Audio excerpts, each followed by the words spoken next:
لیکن ہمارا کیا حال ہے، بس جس کسی چیز میں کھپتے ہیں تو کھپتے ہی چلے جاتے ہیں، اور دنیا کی ہرس ہماری ختم ہی نہیں ہوتی۔ تو دنیا کو ضرور حاصل کریں، ضرور اپلائی کریں، ضرور اچھا پہنیں اوڑھیں، سب کریں، لیکن لمٹ ضرور رکھیں، اپنے آپ کو کھپا کے ختم نہ کر دیں اس دنیا کے پیچھے۔ تو اللہ یہ کہہ رہے ہیں کہ تمہاری دنیا کی تو چکا چوبند اور یہ ساری چیزیں نا وقت کے ساتھ ختم ہو جائیں گی اور ہو جاتی ہیں حقیقت ہے، لیکن میری قدرت کو ذرا تم دیکھو۔ اور آپ دیکھیں آسمان، جب سے ہم دنیا میں آئے ہم آسمان دیکھ رہے ہیں، شعور کی جب سے آنکھ کھولی ہے ایک بچے نے، وہ آسمان کی طرف ہی سب سے پہلے دیکھتا ہے۔ اونچائی کی طرف بچوں کی دیکھنے کی ویسے عادت ہوتی ہے، تو بچپن سے دیکھ رہے ہیں آسمان، لیکن آج تک اس کی جو ایک اٹریکشن اس میں کوئی کمی نہیں آئی۔ آج تک ہمیں آسمان کو دیکھ کر ایک عجیب سا سکون ملتا ہے، حالانکہ کوئی چیز ایسی نہیں ہے دنیا کی پائیدار کہ جس کو دیکھ کر آپ کو وہی سکون اور وہی اطمینان نصیب ہو۔ ضرور اس میں کوئی نہ کوئی شگاف پڑ جاتا ہے یا کوئی نہ کوئی دراڑ پڑ جاتی ہے اور چیزیں پرانی ہو کر ٹوٹ جاتی ہیں اور اپنی ویلیو کھو دیتی ہیں، لیکن اللہ یہ کہہ رہے ہیں کہ دیکھو تو صحیح، کائنات کو دیکھو اور بار بار دیکھو، بتاؤ کوئی چیز خراب ہے اس میں؟ اور دیکھیں اللہ نے جو آسمان پر بلیک کلر کا جو چادر اڑا دی ہے، اس پر جو ہے نا چمکتا ہوا چاند سلورش اور وائٹش کلر میں ہی اچھا لگتا ہے۔ اب ہم آ کے کہیں کہ نہیں بھائی برنجل کلر کا چاند لگا دو تو عجیب لگے گا۔ مطلب کہنے کا یہ کہ اللہ نے کائنات میں جو چیز جیسے بنائی ہے نا وہ ایسے ہی اچھی لگتی ہے، اس کے علاوہ اگر آپ ترتیب کو بدلنا چاہیں نا نہیں اچھی لگتی۔ اسی طرح صبح کے وقت وائٹ کلر کی چادر پر اورنج اور یلوئش کلر کا ہی سورج اچھا لگتا ہے۔ اس وقت آپ کہیں کہ ریڈ کلر کا سورج ہونا چاہیے۔ کبھی کبھی سورج تپش کی وجہ سے کلر بدلتا ہے تو بہت ہی خوبصورتی کے ساتھ بدلتا ہے، اور پھر جب بارش کے بعد اللہ تعالیٰ آسمان پر جو رینبو کی شکل اختیار کرتے ہیں، کتنی ملٹی کلرز اور کتنی خوبصورتی ہوتی ہے، کیا قدرتیں اللہ کی، کچھ ہونے لگتا ہے اللہ کے بیان سے، اور جب ہم سنتے ہیں تو سجدے سے سر نہیں اٹھانے کا دل چاہتا۔ اتنی بڑی ہستی ہے اللہ تعالیٰ، مطلب کیا کچھ ہے اللہ تعالیٰ، اور سات آسمان، مطلب ایکسپلین ہی نہیں کر سکتی میں کہ ایک آسمان کی خوبصورتی ختم ہی نہیں ہو رہی ہے کہ اللہ کہہ رہے اس کے اوپر ایک اور آسمان، پھر اس کے اوپر ایک اور آسمان۔ اور قرآن میں ایک جگہ پر اللہ تعالیٰ کہتے ہیں زمینیں بھی اتنی ہیں مثلہن، بلکہ ہم نے سورہ طلاق کی اینڈ میں پڑھا کہ زمینیں بھی ساتھ ہی ہیں، جتنے آسمان اتنی زمین ہے۔ تو کوئی اس کے اندر اللہ یہ کہہ رہے کہ تم کائنات کو دیکھو دیکھو، دیکھ دیکھ کے تھک جاؤ گے، اتنا تھکو گے تمہاری نگاہ تمہاری طرف ذلیل ہو کر لوٹے گی، لیکن تم اللہ کی قدرت میں کوئی انگلی نہیں اٹھا سکتے۔ اس طرح اگر ہم آسمان کے علاوہ اگر اپنی پیدائش پر غور و فکر کریں نا، اپنے آپ کو ذرا آئینے کے پاس کھڑا کر کے دیکھیں ہیں کہ ہماری باڈی میں چہرے پر آنکھیں جہاں اللہ نے لگائی ہیں کیا وہیں فکس آنی چاہیے یا لپس کی طرف ہونی چاہیے تھیں آنکھیں؟ اللہ نے جہاں لگائی ہیں وہاں کتنا زبردست نقشہ آتا ہے۔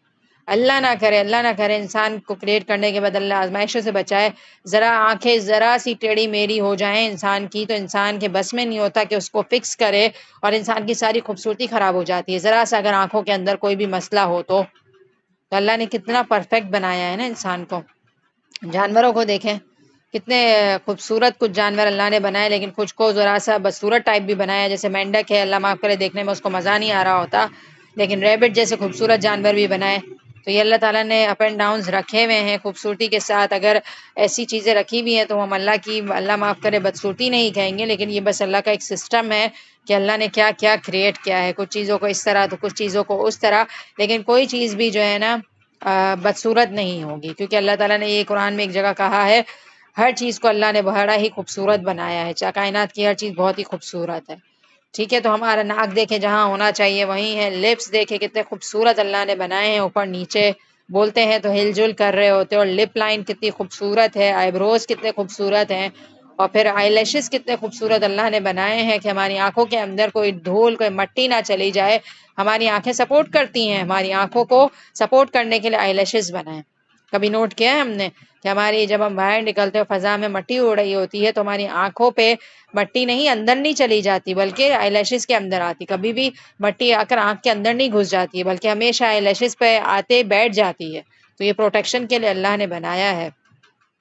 پھر مزید اللہ کہہ رہے ہیں کہ آسمان کی خوبصورتی دیکھو، وَلَقَدْ زَيَّنَّا السَّمَاءَ الدُّنْيَا بِمَصَابِيحَ، بے شک ہم نے آسمان دنیا کو چراغ و ستاروں سے آراستہ کیا اور انہیں شیطانوں کے مارنے کا ذریعہ بنایا، اور شیطانوں کے لیے ہم نے دوزخ کا عذاب تیار کر رکھا ہے۔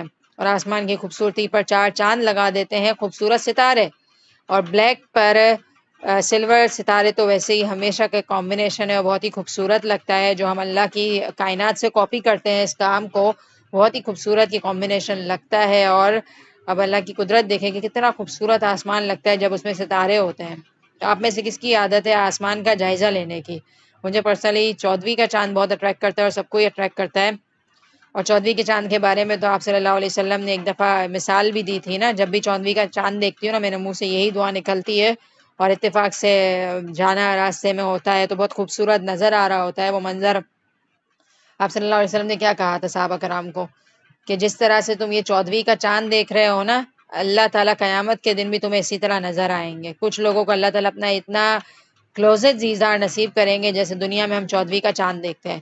تو جب بھی 14ویں کا چاند دیکھتی ہوں تو میں اللہ سے یہی کہتی ہوں کہ جتنا اچھا آج یہ بلیک چاند, بلیک آسمان پر یہ سفید اور سلورش کمبینیشن میں جو ایک چاند چمکتا ہوا نظر آ رہا ہے, اللہ تعالیٰ کل قیامت کے دن بھی آپ کا دیدار اسی طرح نصیب ہو جائے کہ بالکل کلیئر نظر آ جائے, کوئی چیز بیچ میں رکاوٹ نہیں ہو, کوئی گناہ بیچ میں رکاوٹ نہ بنے, کوئی چیز اس میں حائل نہ ہو جائے. تو ان ساری آیات کو پڑھنے کا مقصد صرف یہ ہے کہ ہمارے دلوں میں اللہ کی محبت جاگ جائے. اللہ کی محبت ایک بہت بڑی نعمت ہے, جن کو مل جاتی ہے تو ان کی دنیا کی زندگی حسین ہو جاتی ہے اور ان کا دل اطمینان سے بھر جاتا ہے. دیکھیں نا کہ کوئی محبت ہمیشگی کی محبت نہیں ہے. ماں بیٹے کی محبت دیکھ لیں, میاں بیوی کی محبت دیکھ لیجئے, یا کوئی بھی محبت ہے تو یہ دنیا کی محبت ہے. ہم جیسے ہی مریں گے سارے رشتے ناطے ختم ہو جائیں گے. ہم دنیا سے اگر چلے گئے تو ہمارے بچے ہمیں تھوڑا ٹائم تو یاد کریں گے, لیکن حقیقت ہے کہ کوئی بھی ساری زندگی کسی کا غم نہیں مناتا. ہم جیسے ہی یہاں سے ہٹیں گے ہمارا تعلق اس دنیا سے ہٹ جائے گا اور ہم ایک دوسری دنیا میں داخل ہو جائیں گے, اور وہاں پھر ہمیں کیے ہوئے اعمال کا بدلہ ملے گا. اور اگر ہمارے دل میں اللہ کی محبت ہے تو ہم سمجھیں کہ اصل میں وہاں سے ہماری زندگی کا آغاز ہوگا, اور اللہ تعالیٰ ہماری ہر مرحلے پر مدد کریں گے. موت کے مرحلے پر ہماری مدد کریں گے, روح آسانی سے نکل جائے گی. قبر میں ہماری مدد کریں گے, قبر کو جنت کا باغیچہ بنا دیں گے. عذاب قبر سے اللہ ہمیں محفوظ رکھیں گے. سور پھونکا جائے گا, سب بے ہوشی کی کیفیت ہوگی, سب کنفیوز ہو رہے ہوں گے, سب پریشان ہو رہے ہوں گے. اللہ تعالیٰ اس موقع پر اپنے محبوب بندوں کو عرش الہی کے سائے میں جگہ دیں گے. حساب کتاب کی لمبی لائنیں لگی ہوئی ہوں گی, پسینوں سے حال برا ہو رہا ہوگا.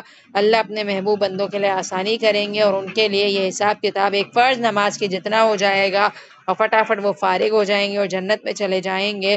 اور جنت میں صبح و شام اللہ تعالیٰ اپنا دیدار کرائیں گے, اور وہ ابدی زندگی ہے, وہ حقیقی زندگی ہے, اور واقعی دنیا کی زندگی ختم ہونے والی ہے. اس کا کوئی گارنٹی نہیں ہے, واقعی ختم ہو جائے گی, اور ایک دن ہم بھی جس طرح سے دوسرے لوگ چلے گئے ہم بھی چلے جائیں گے. اور ہم نے دیکھا جائے تو ایک جنریشن تو کراس کر لی نا, اب ہم دوسرے اپنے بچے پیدا ہو گئے, پھر آہستہ آہستہ وہ بڑے ہو جائیں گے, پھر ان کی شادیاں کریں گے, پھر ان کے بچے ہوں گے. اس سے زیادہ کیا ہے ہماری زندگی. اور جو لوگ 70+ بیٹھے ہوئے اپنے گھروں میں ہیں اور دنیا کو دیکھ رہے ہیں, وہ کیا کر رہے ہیں؟ کبھی نہ کبھی تو موت آنی ہی ہے نا. ان کے پاس اور کوئی ایم نہیں ہوتا, بس گزار رہے ہیں زندگی. نہ کوئی ہمت بچتی ہے کہ دنیا کا کوئی کام کر لیں, نہ کوئی ایکٹیویٹی کوئی خاص ہوتی ہے, بلکہ اللہ معاف کرے, اللہ ہی بچا لے, ہاسپٹلس کے چکر لگ رہے ہوتے ہیں, ڈائلیسس ہو گیا یا کوئی بھی ہارٹ پرابلم ہو گیا, بس سب چیزیں چل ہی رہی ہوتی ہیں نا. اور ایک وقت آتا ہے کہ کیا انتظار کر رہے ہوتے ہیں بیڈ پر بیٹھ کر, موت کا ہی انتظار کر رہے ہوتے ہیں نا. ایک وقت آتا ہے چلے جاتے ہیں دنیا سے. تو یہی ہماری زندگی بہت مختصر ہے. یہ میں نے بہت بڑی حقیقت بیان کی ہے, پتہ ہم سب کو ہے, لیکن ایکسیپٹ مشکل سے کرتے ہیں ہم, اور ایکسیپٹ کر بھی لیں تو عمل سے نہیں کر رہے ہم. تو وَلِلَّذِينَ كَفَرُوا بِرَبِّهِمْ عَذَابُ جَهَنَّمَ, اور وہ لوگ جنہوں نے اپنے رب کا انکار کیا ان کے لیے جہنم کا عذاب ہے. وَبِئْسَ الْمَصِيرُ, اور بہت ہی بری جگہ ہے. اِذَا أُلْقُوا فِيهَا سَمِعُوا لَهَا شَهِيقًا وَهِيَ تَفُورُ, جب اس میں یہ ڈالے جائیں گے تو اس کی بڑے زور کی آواز سنیں گے اور وہ جوش مار رہی ہوگی.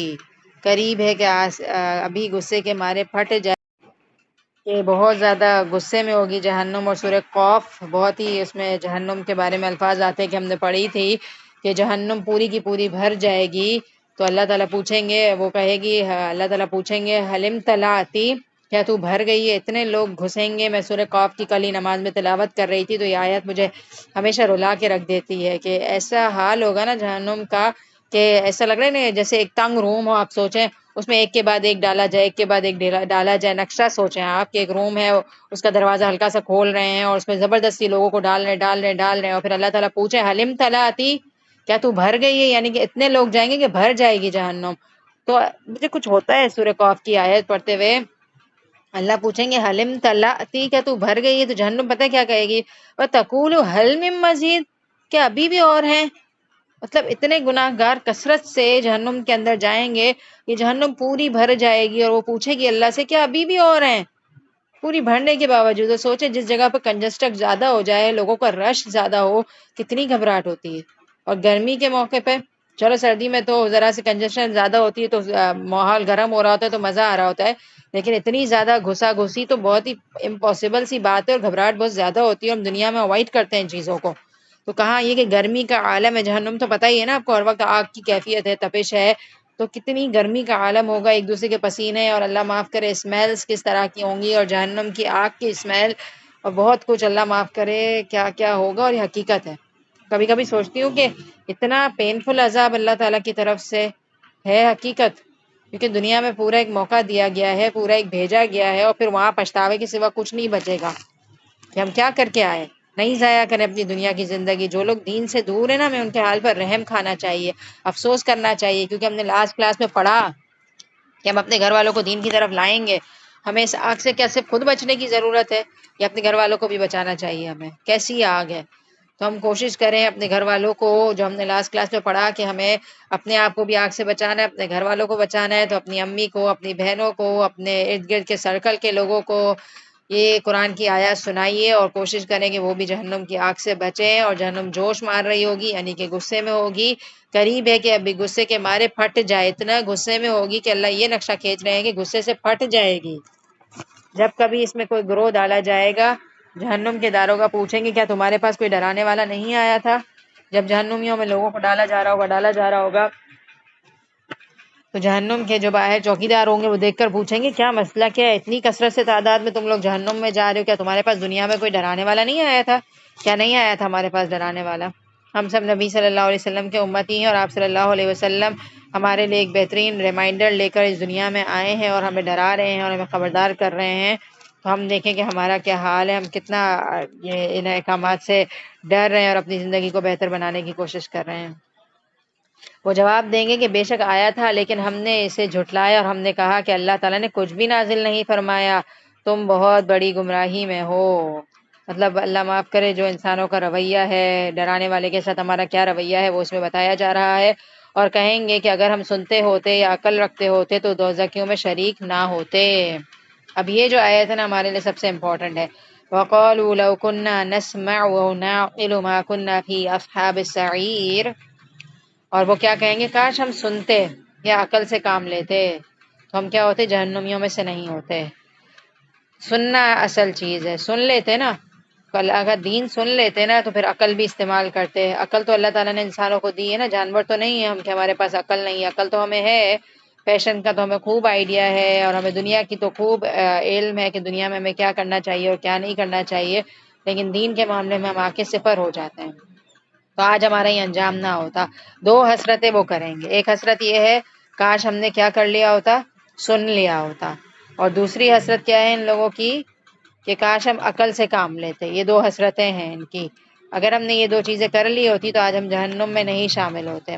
تو اچھا ایک کام یہ کرتے ہیں کہ آپ لوگوں کا دل چاہ رہا ہے نا کہ آپ بھی اپنے گھر والوں کو تبلیغ کریں، اور میرا بھی دل چاہ رہا ہے کہ ہم تبلیغ کریں، تو آیت نمبر 10 جو ہے نا، جہنم میں جانے کے پیچھے وجہ کیا ہے، سننا نہیں، دین کی باتوں کو نہ سننا، قرآن کو نہ سننا، اور پھر جب سنیں گے نہیں تو عقل استعمال نہیں کریں گے، تو یہ دونوں چیزیں ریزن بن رہی ہیں انسان کے جہنم میں جانے کی۔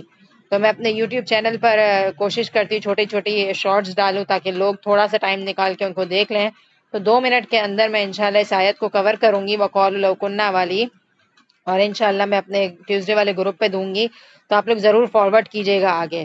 اب آپ دیکھیں اپنے رشتہ داروں کو بتانے کے لیے آپ کو یہ ہوتا ہے کہ کیسے بتائیں، کیا کریں کیا نہیں کریں، تو اسی طرح چھوٹی چھوٹی کلپس بھیجیں، اور ذرا سا اس میں آپ اچھا سا ایک وہ ہیڈنگ ڈال کر دے دیں کہ very good lecture must listen 2 minutes میں آپ کی زندگی بدل جائے گی۔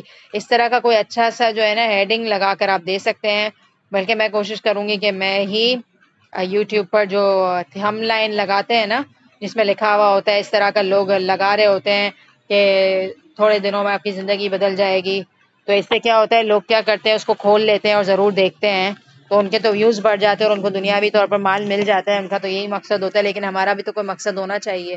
یہ طٰہٰ ابن جلیل اور محمد علی ہیں، وہ لوگ کیا کرتے ہیں، چھوٹی چھوٹی شارٹس بناتے ہیں، میری طرح ان کا بھی پورا لیکچر ہوتا ہے 1 گھنٹے کا، لیکن اس میں سے وہ چھوٹے چھوٹے چنکس نکال لیتے ہیں اور پھر اس میں اچھی سی ہیڈنگ ڈال کر لگا رہے ہوتے ہیں، تو لوگ پھر کیا کرتے ہیں چھوٹا سا کلپ ہوتا ہے تو دیکھ لیتے ہیں، اور میں بھی یہی کوشش کر رہی ہوں یوٹیوب پر نا کہ میں کوئی اچھی سی ہیڈنگ دوں جس کی وجہ سے لوگ اٹریکٹ ہو کے کھولیں. اب آپ دیکھیں دنیاوی طور پر لوگ کیا کر رہے ہوتے ہیں, کوئی جم کی ایڈورٹائز کرنی ہے یا کوئی ویٹ لوز کرنے کی ایڈورٹائز کرنی ہے, حالانکہ اللہ معاف کرے اس میں سچائی بہت زیادہ نہیں ہوتی. اب ویٹ لوز کرنے کے لیے وہ پتہ ہے کیا کرتے ہیں, مثال کے طور پر کوئی ایک ٹی ڈال دی کہ آپ صبح اجوائن ٹی پی لیں, اجوائن کا پانی گرم کریں اور اس کو پی لیں, تو اتنا زبردست وہ ہیڈنگ دیتے ہیں کہ 5 کلو وزن لوز کریں 1 مہینے کے اندر. تو اب ہم جیسے لوگ کیا کرتے ہیں, ٹک کر کے کھول لیتے ہیں اور دیکھ کر عمل کرنا بھی شروع کر دیتے ہیں, انسپائر ہوتے ہیں نا, اٹریکٹ ہوتے ہیں نا ہیڈنگوں سے. تو ہم بھی کیا کریں, ہم بھی ایسا کچھ کر لیں. ابھی تک آپ نے سوچا ہم اپنے گھر والوں کو کیسے دین کی طرف بلائیں, تو کچھ نہیں کریں, کوئی اچھی اچھی لنکس ہی شیئر کر لیں, یا اپنی ہی آواز میں تھوڑا سا تو بتا سکتے ہیں نا. اور آج کل جو ہے نا ایڈیٹنگ کرنا تو ایک بچوں کا کھیل ہے, بچہ بھی کر لیتا ہے ایڈیٹنگ. تو آپ لوگ کوشش کریں, آپ لوگ بھی کچھ اپنی آواز میں بنائیں اور اس کو ایڈٹ کر کے لوگوں کو دیں. تھوڑی سی منٹ کی ٹاک کر لیں, چھوٹی سی 2 منٹ کی بلکہ 1 منٹ کی, لوگ سننے کے لیے تیار نہیں ہے اللہ معاف کرے. تو ہم اس میں اس کو ہائی لائٹ کر سکتے ہیں, نسمع ہمیں سننا ہے, کیونکہ ہم سنتے ہیں تو ہم بدلتے ہیں. انشاءاللہ یہ 2 منٹ کی میں آپ لوگوں کو بنا کر انشاءاللہ 1 ہفتے کے اندر سینڈ کروں گی, اور پھر آپ آگے شیئر کریں اور ضرور بتائیے گا کہ لوگوں کے کیا اس بارے میں کامنٹس آ رہے ہیں اور کتنا اچھا لگ رہا ہے سن کے, ٹھیک ہے. کیونکہ فضول چیزیں تو ہم بہت ہی زیادہ کر رہے ہیں, تو کوئی کام کی چیز ہی کر لیں صدقہ جاریہ کے طور پر, ٹھیک ہے.